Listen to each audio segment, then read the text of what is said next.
एलिया सोयुन को मिलने बुलाती है और वो दोनों ही साथ में डिनर करने जाते हैं। पर जब वो दोनों ही डिनर करके लौट रहे थे तो सोयुन नोटिस करती है कि रास्ते पर अपने आप को देश के रखवाले बताने वाले गुंडे कुछ सिविलियंस को बुरी तरीके से मार रहे थे। ये नजारा देखने के बाद सोयुन अपने आप को नहीं रोक पाती और उन सिविलियंस की मदद करने जाती है। पर जाने से पहले वो एलिया से कहती है कि कुछ भी हो जाए तुम कार से नीचे मत उतरना।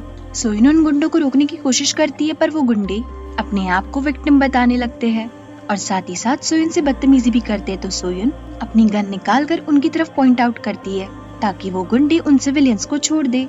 पर वो गुंडे ना ही सोयुन से डर रहे थे और ना ही उसकी गन से। ये सब देखने के बाद एलिया घबराते हुए यूहान को कॉल करती है और उसे बताती है कि वो मुसीबत में है। यूहान को जैसे ही पता चलता है कि एलिया मुसीबत में है, वो जल्द से जल्द उसके पास पहुंचने की कोशिश करता है। जब यूहान और किम उसी लोकेशन पर पहुंचते जहाँ पे सोयुन और एलिया थे, तो वो देखते कि एक आदमी एलिया को परेशान कर रहा था और बाकी गुंडों ने सोयुन को पकड़ लिया था। किम जाकर एलिया को उस गुंडे से बचाता है और यूहान उन गुंडों के लीडर को गले से पकड़कर पूछता है कि तुमने मेरी एलिया को हाथ लगाने की कोशिश भी कैसे की। तो वो गुंडा गिड़गिड़ाते हुए कहता है कि उसे नहीं पता था कि एलिया यूहान के इतने करीब है। यूहान का गुस्सा देखकर ऐसा लग रहा था कि आज वो इस गुंडे को जान से ही मार देगा। सोयुन यूहान से कहती भी कि उसे कानून को अपने हाथ में नहीं लेना चाहिए, पर यूहान किसी की भी बात सुनने के लिए तैयार ही नहीं था। तो सोयुन यूहान की तरफ गन पॉइंट करती है कि वो उन दोनों को शांत कराने की कोशिश करता है, पर ना यूहान उस गुंडे को छोड़ रहा था और ना ही सोयुन अपनी गन नीचे ले रही थी। बाकी गुंडे लोगों की सिंपैथी गेन करने के लिए ये सब कुछ रिकॉर्ड कर रहे थे। यूहान सोयुन को एक डेडली स्टेयर देता है और उस गुंडे को छोड़ देता है और एलिया को अपने साथ लेकर घर चला जाता है। रास्ते में वो दोनों ही एक दूसरे से कोई बात नहीं करते। घर पहुंचकर एलिया के सब्र का बांध टूटता है और वो यूहान से बोलती है कि एटलीस्ट मुझसे बात तो करो। तो यूहान एलिया से कहता है कि वो लड़की सोयुन, उसका दिमाग खराब है, वो तुम्हें ऐसी मुसीबत में कैसे डाल सकती है। तो एलिया सोयुन को डिफेंड करते हुए कहती है कि उसकी कोई गलती नहीं है, मैं बस किसी अपने के साथ डिनर करना चाहती थी और डिनर से लौटते वक्त हम लोग इन बदमाश गुंडों से टकरा गए। एलिया यूहान से रोते हुए कहती है कि इसमें मेरी क्या गलती है, अगर मेरे पास कोई अपना भी नहीं है जो मेरे साथ शांति से बैठकर डिनर कर सके। एलिया की ये बात सुनकर यूहान के चेहरे पे एक अजीब सी मायूसी छा जाती है, जैसे कि उसे गिल्ट फील हो रहा हो कि वो एलिया की परवरिश अच्छे से नहीं कर पा रहा है। थोड़ी देर बाद किम यूहान को समझाते हुए कहता है कि सोयुन बुरी लड़की नहीं है, वो भी एलिया को बहुत पसंद करती है। किम की इस बात पर यूहान उससे कहता है कि इससे पहले एलिया का 2 बार किडनैप हो चुका है और ये किडनैप उन्हीं लोगों ने किया था जिन्हें या तो हमारे परिवार का पैसा चाहिए या फिर उन्हें हमारे परिवार से कोई दुश्मनी है। साथ ही साथ यूहान ये भी कहता है कि एलिया बहुत भोली है, अगर कोई उसे थोड़ा सा भी प्यार जता देना तो वो उस इंसान की तरफदारी करने लगती है। यूहान की बातें सुनने के बाद किम उससे कहता है कि वो जानता है कि यूहान इस पूरी दुनिया में सबसे नफरत करता है, पर वो ऐसे ही अकेले अपनी जिंदगी हमेशा तो नहीं काट सकता ना। इतना कहकर किम वहाँ से चला जाता है। दूसरी तरफ सियोना अपनी जीत सेलिब्रेट कर रही थी। थोड़ी देर जश्न मनाने के बाद सियोना थक कर एक चेयर पे बैठ जाती है। आखिर वो बेचारी भी कब तक अकेले सेलिब्रेट करेगी। अगले दिन किम यूहान को बताता है कि कल जिन गुंडों को सोयुन ने अरेस्ट किया था, आज उन गुंडों की बेल किसी बड़े शख्स ने करवा दी है। ये खबर सुनने के बाद यूहान भी सोच में पड़ जाता है कि इन गुंडों की बेल किसने करवाई होगी। थोड़ी देर बाद चीफ जस्टिस तीनों जजेस को अपने ऑफिस में बुलाते हैं। जैसे ही तीनों जजेस ऑफिस में पहुंचते हैं, वो देखते हैं कि चीफ जस्टिस के ऑफिस में सियोना बैठी थी। सियोना सभी लोगों से कहती है कि वो चाहती है कि उसकी फाउंडेशन इन लोगों के लाइव जजमेंट शो को प्रमोट करने में इनकी हेल्प करे। यूहान और किम इस बात से खुश नहीं थे, पर जिंजू को इस प्रमोशन से कोई प्रॉब्लम नहीं थी और जिंजू का इतना उत्साह देखकर किम और यूहान भी प्रमोशन के लिए हाँ कह देते हैं। सियोना जब कोर्ट हाउस से बाहर निकल रही थी तो यूहान उसकी गाड़ी को बीच में ही रोककर उसे कार से बाहर निकलने के लिए कहता है। यूहान के इस एक्शन पर सियोना खुश होकर कहती है कि मुझे तो यकीन ही नहीं हो रहा कि तुम मुझे बाय बोलने आए हो। सियोना की ये बात सुनते से यूहान उसे कार की तरफ धक्का देते हुए कहता है कि मैंने तुमसे कहा था कि तुम मेरे काम में टांग मत अड़ाना। तो सियोना कहती कि मैं ये सब सिर्फ और सिर्फ तुम्हारी इमेज बेटर करने के लिए कर रही हूँ, क्योंकि तुम भी बहुत अच्छी तरीके से जानते हो कि 2 साल बाद इलेक्शन है और अगर तुम्हारी इमेज इसी तरह अच्छी रही तो तुम भी इस देश के प्रेसिडेंट बन सकते हो, और अगर तुम इलेक्शंस में एक बार खड़े भी हो गए ना तो भी मैं तुम्हें ही इस देश का प्रेसिडेंट बनाऊंगी, जैसे कि मेरी ऑर्गेनाइजेशन ने प्रेसिडेंट हीरो के साथ किया था। साथ ही साथ सियोना ये भी कहती है और एक बार तुम प्रेसिडेंट बन गए तो हम दोनों हमेशा साथ रहेंगे। सियोना की सारी बातें सुनने के बाद यूहान उससे कहता है कि प्रेसिडेंट वाला प्लान तो बहुत अच्छा है, पर हम दोनों साथ में ये कभी नहीं हो सकता। इतना कहकर यूहान वहाँ से जाने लगता है। तभी सियोना उदास शक्ल के साथ यूहान से कहती है क्या तुम मेरे साथ थोड़ा अच्छे से बिहेव नहीं कर सकते? सियोना की इस बात पर योहान उसे घूरने लगता है और सियोना योहान को चीयरफुली बाय बोलकर वहाँ से चली जाती है। उसी शाम किम योहान से पूछता है कि क्या तुम सियोना को बहुत पहले से जानते हो? तो योहान कहता है कि मैं सियोना से पहली बार इस घर में मिला था। योहान किम से ये भी पूछता है क्या तुमने वो कहानी नहीं सुनी कि मैंने एक नौकरानी को दूसरी मंजिल से कूदने के लिए मजबूर किया? योहान की ये बातें सुनकर किम को बहुत बड़ा झटका लगता है और वो उससे पूछता है कि क्या ये कहानी सच है और क्या तुमने सच में उस नौकरानी का दिल इतनी बुरी तरीके से तोड़ा था? किम की ये सारी बातें सुनकर योहान उससे कहता है कि तुम बिल्कुल आइजैक जैसे हो। फ्लैशबैक में हम देखते हैं जब योहान ने सियोना से विंडो से जंप करने के लिए कहा था, उस इंसिडेंट के थोड़ी ही देर बाद आइजैक ने योहान को समझाया था कि उसे किसी भी मासूम इंसान को चोट नहीं पहुंचानी चाहिए। एक प्रॉमिस के तौर पर आइजैक योहान के हाथ में अपनी मॉम का नेकलेस बांध देता है। योहान भी आइजैक से प्रॉमिस करता है कि वो किसी भी मासूम इंसान को चोट नहीं पहुंचाएगा। पर आज के इस दौर में योहान उन बातों पर हंसते हुए कहता है कि मेरे भाई को मरते दम तक ही पता नहीं चला कि इस दुनिया में कोई मासूम नहीं होता। प्रेस कॉन्फ्रेंस में प्रेसिडेंट ह्यू एक रिपोर्टर के सवाल पर भड़क जाते हैं और साथ ही साथ वहाँ पर मौजूद अपने स्टाफ के साथ बदतमीजी भी करते हैं। मिस चा ये सब टीवी पर देख रही थी और उन्हें इस बात का गुस्सा आ रहा था कि आज प्रेसिडेंट ह्यू की जगह उन्हें स्टेज पर होना चाहिए था। फ्लैशबैक में हम देखते हैं कि प्रेसिडेंट ह्यू और मिस चा दोनों ही साथ में इलेक्शंस में खड़े हुए थे, पर चेयरमैन सीओ ने प्रेसिडेंट ह्यू को ही इस देश का प्रेसिडेंट बनाया। मिस चा जानती थी कि उस समय भी शब्द भले चेयरमैन सीओ के थे, पर उनके पीछे से बोल सियोना रही थी। मिस चा पहले से ही बहुत अच्छे से जानती थी कि चेयरमैन सीओ सियोना की सिर्फ एक कठपुतली है।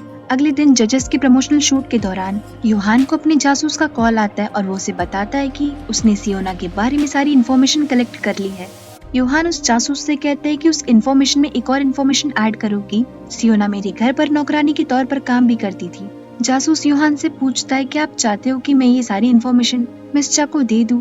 तो योहान कहता है कि मिस चा को पता नहीं चलना चाहिए कि ये इन्फॉर्मेशन मैंने लीक करवाई है। थोड़ी देर बाद मिस चा को सियोना के खिलाफ काफी सारा इन्फॉर्मेशन मिलता है। मिस चा सियोना का पास्ट और प्रेजेंट बहुत अच्छी तरीके से स्टडी करती है। योहान के घर नानी किम के लिए खाना बनाती है, पर जब किम एलिया से कहता है कि वो भी उसे लंच के लिए ज्वाइन करे तो एलिया गुस्से में वहाँ से चली जाती है। थोड़ी देर बाद जब किम नैनी का खाना चखता है तो उसके चेहरे के एक्सप्रेशन ही बदल जाते हैं, क्योंकि खाना बहुत ही ज्यादा बेकार बना था। थोड़ा बहुत खाना खाते वक्त किम नानी से पूछता है कि योहान ने आपके हाथ से खाना खाना कब बंद किया? तो नानी बताती है पहले योहान मेरे हाथ से सब कुछ खाया करता था, पर कई सालों पहले ही उसने मुझे खाना बनाने से बैन कर दिया। नानी की ये बात सुनकर किम को समझ में आ रहा था कि योहान से नानी का बेस्वाद खाना और नहीं खाया जा रहा होगा, इसीलिए योहान ने नानी को खाना बनाने से मना कर दिया। जैसे तैसे खाना खत्म करने के बाद किम एलिया के पास जाता है और उससे पूछता है कि तुमने मुझे पहले वार्न क्यों नहीं किया? तो एलिया कहती है मैं कैसे तुम्हें वार्न करती, नानी तुम्हारे लिए इतने एफर्ट्स जो डाल रही थी। उसी शाम योहान अपनी किसी इम्पोर्टेंट मीटिंग के लिए जा रहा होता है, पर तभी रास्ते में उसे एलिया का कॉल आता है और योहान को अपनी मीटिंग छोड़कर घर जाना पड़ता है। घर पर किम ने सभी के लिए डिनर बनाया था। डिनर खाते वक्त योहान एलिया को खुश देखकर और भी ज्यादा खुश होता है। अगले दिन योहान किम को बताता है कि तुम्हारे माता पिता के गुनहगार को भगाने वाले को मैंने पकड़ लिया है और वो इंसान और कोई नहीं बल्कि मिस चा है।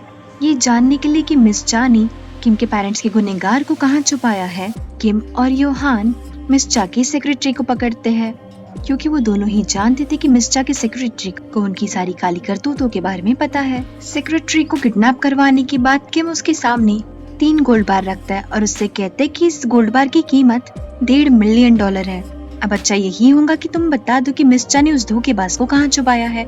किम के इस सवाल पर वो सेक्रेटरी कहता है कि मैं चंद पैसों के लिए अपना ईमान नहीं बेच सकता।